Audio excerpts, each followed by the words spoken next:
GPS time stamped photos हैं हमारे पास। ये अनुज भाटी, जो मुझे बताया गया है कि शायद सगे भतीजे हैं, अनुज बिधूड़ी, जो मुझे बताया गया है कि सगे भतीजे हैं रमेश बिधूड़ी जी के, उनके भाई के सुपुत्र हैं और सेठी के नाम से इलाके में जाने जाते हैं।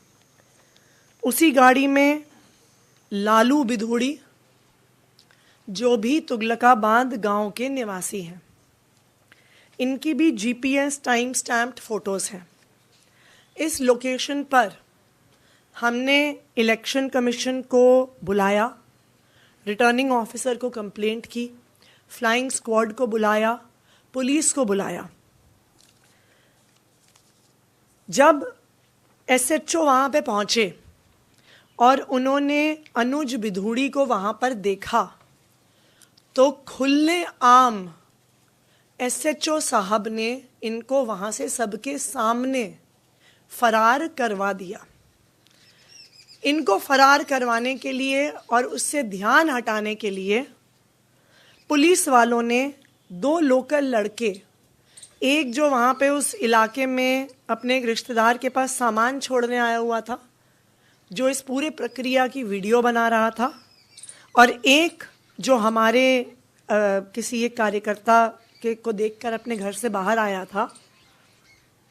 जो दो लड़के एमसीसी वायलेशन का वीडियो बना रहे थे, जो ईसीआई में कंप्लेंट कर रहे थे, उन दो लड़कों सागर मेहता और अशमीत सिंह को पुलिस ने बर्बरता से पीटना शुरू कर दिया। जो कंप्लेंट कर रहा है उसकी पिटाई पुलिस द्वारा हो रही है। ये पिटाई गोविंदपुरी एसएचओ धर्मवीर सिंह द्वारा की गई। उसके साथ 10 और पुलिस अफसर थे।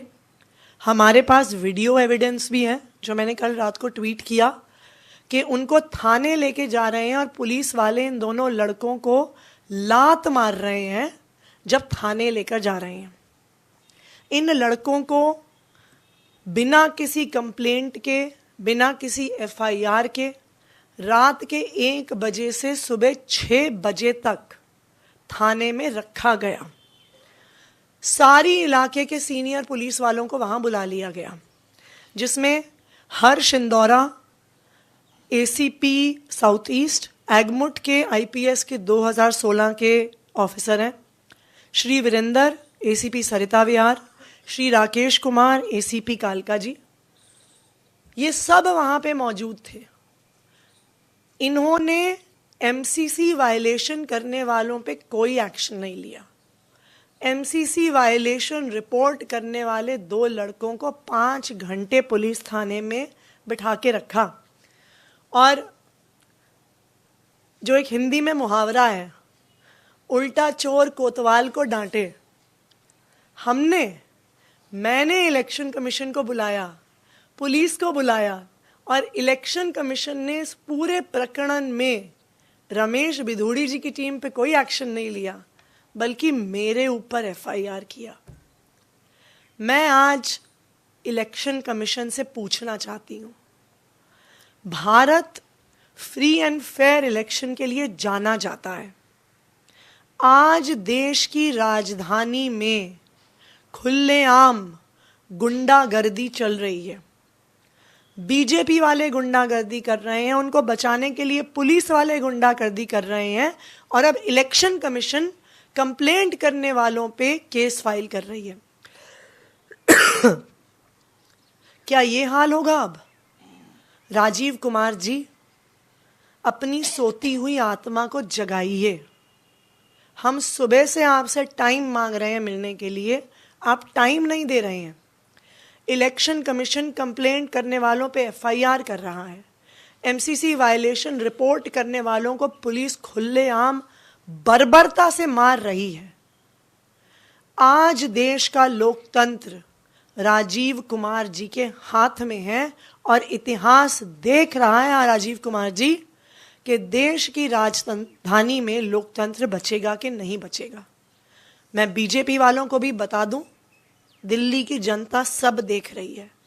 उनको पता है कि एक तरफ गुंडागर्दी करने वाले और फ्री की योजनाओं को बंद करने वाले और दूसरी तरफ हर महीने 25,000 रुपए के फायदा पहुंचाने वाली पार्टी है। दिल्ली की जनता बहुत सोच समझ के अपना फैसला लेगी।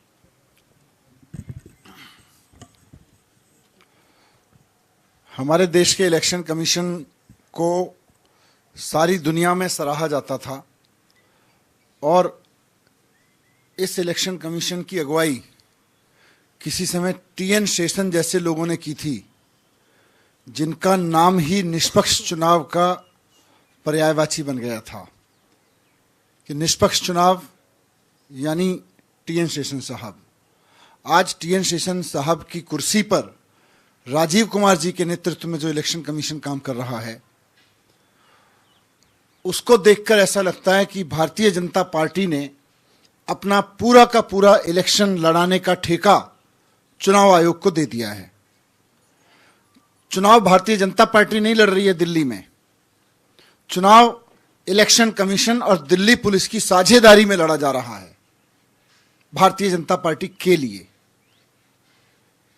जिस तरह से पूरी दिल्ली से खबरें आ रही हैं, सोशल मीडिया पर बहुत स्पष्ट वीडियोस दिख रहे हैं, ऐसा भी नहीं है कि स्पष्टता नहीं है, उसमें समझ नहीं आ रहा है किस तरह से भारतीय जनता पार्टी के गुंडे पिछले 3-4 दिन से खुलेआम गुंडागिरी कर रहे हैं और पुलिस, जैसा कि आतिशी जी ने कहा कि पुलिस शिकायत करने वालों पर, इन विरोध को रोकने वालों पर, यहां तक कि इन वायलेशंस की, इस गुंडागिरी की रिपोर्ट करने वाले पत्रकारों तक का उत्पीड़न कर रही है।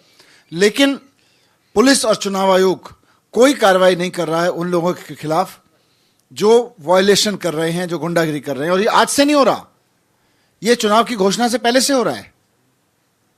किस तरह से हमने देखा 1100 रुपए बांटे गए, साड़ियां बांटी गई और चुनाव आयोग कहता रहा कि हमें कोई साड़ी का सबूत नहीं मिल रहा है। सोशल मीडिया भरा पड़ा है ऐसे सबूतों से और वीडियोस से।